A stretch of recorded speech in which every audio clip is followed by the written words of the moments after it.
Welcome to the audio excerpts of special seminars and conversations with Nolan K. Narula on gettingpositivekarmanow.com. Even the Reiki 3s, and we had warned about this earlier, that when you go to Reiki 3, unless you are fixed in your healing in a very systematic way, you would get distracted and you kind of space out and you think that you are floating in an unreal kind of a world and this world is an illusion. You get into a Mayavadi kind of situation, which is also not very good because that prevents you from executing your duties in the now, in the present. And duties are very important to understand because duties are actually karmic debts. So they're not just what somebody told you should do or that tradition has been saying you must do. It is linked to making you debt free in the zone of karma. And that is very important to understand. So you need to be a little careful with this. So the problem is when person becomes like so-called independent Reiki master and stops associating, or a healer, any healer, and he stops associating with the group, stops associating with the master, stops associating with the body of the healers, they are going to definitely run into trouble.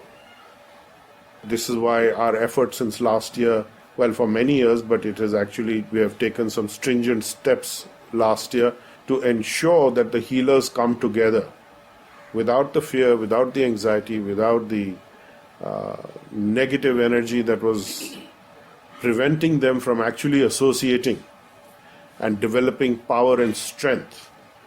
Because on your own, you have a certain amount of power. 2 of you, 3 of you, 5 of you makes you very powerful.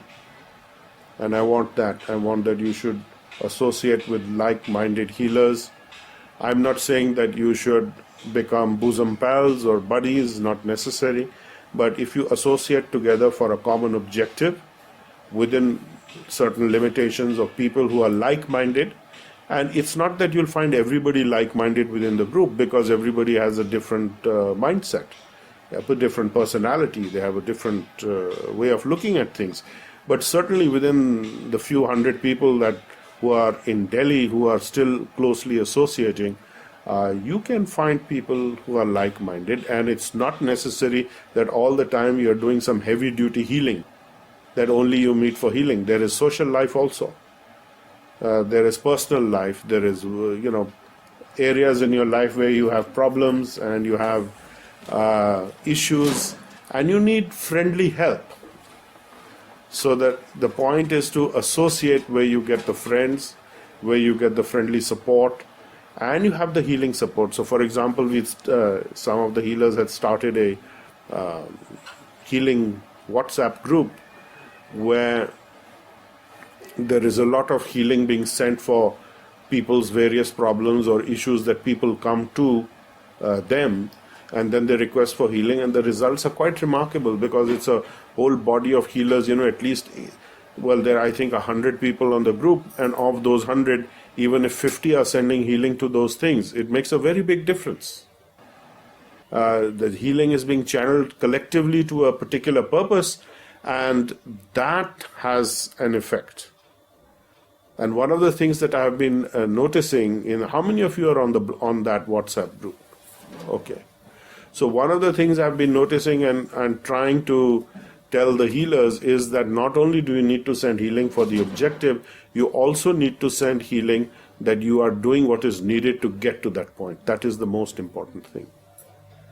So that part of the equation had been missing for years.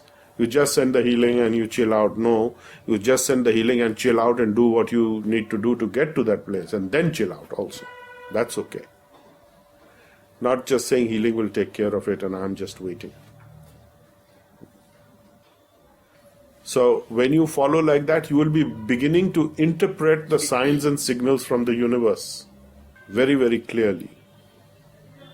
So you don't need to have some extra sensory powers. Like, for example, last 2-3 appointments I had, some new people came to see me. They thought I was clairvoyant. And I said, no, I'm absolutely not clairvoyant.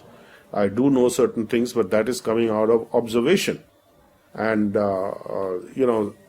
being a healer and knowing how things work in the universe, how the energy flows. So it's not necessarily clairvoyance. And maybe if I'm a clairvoyant, my vision is occluded or obstructed or filtered through many things. But here, these are energy flows. They are practical realities. We can't fudge it. We can't say, we are seeing like this and maybe not. This is very certain what we are seeing on the ground. This is diagnostics. This is analysis. This is something that is verifiable. You tell me if this is correct or how much of it is correct, and then we will rectify or correct or make a course correction accordingly if needed. So that is the thing. It's like somebody says, can you just do this and, fix my problem? No, I can't do it. That's not the way it works. You have to do other things also. I can't just say, okay, you just, tathastu and it's done. Huh? It doesn't work like that. If that much power was there, you'd be spinning in one spot for hours before all the nonsense was spun out of you. So it's your choice. So one of the things that you get with this is that you become free from fear and anxiety of the inability to deal with the situation. And you have to take hard decisions sometimes. There's no easy solution. People say, please fix me so that I don't have to have this operation. A very gross example, medical example. Well, if you've got to have the operation, you've got to have it. But we can send healing that everything works well. And you're restored to a very good condition. So take that analogy further. Sometimes you need to operate on your relationships. You need to surgically excise certain things. You need to mend certain things. You need to apply some balm to certain things. So there are many measures available, and you should use those all of those measures.